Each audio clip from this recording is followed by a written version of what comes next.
অহেতুক Facebook page খোলা পেজগুলোকে কিভাবে ডিলিট করবেন আজকে আমি আপনাদেরকে শিখিয়ে দেব।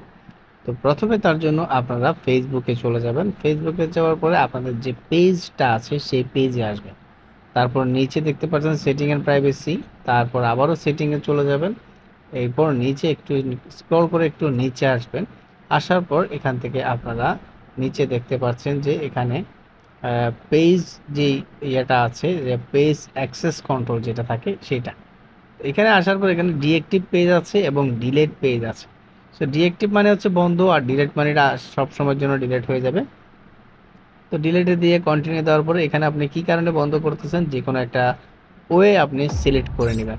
That's why. এরপর আপনারা কন্টিনিউতে ক্লিক করবেন। এরপর আপনারা আবারও চাইলে আপনাদের ডাটাগুলো ডাউনলোড করতে পারবেন, না হলে আপনারা কন্টিনিউতে গিয়ে এখানে পাসওয়ার্ডটা বসিয়ে দিবেন।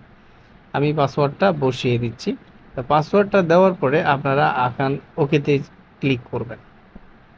এরপর আবারও কন্টিনিউ অপশন আসবে, কন্টিনিউতে দিয়ে দিবেন। এরপরে এখানে দেখতে পাচ্ছেন ডিলিট পেজ, অর্থাৎ আপনার পেজটা একেবারে ডিলিট হয়ে যাবে।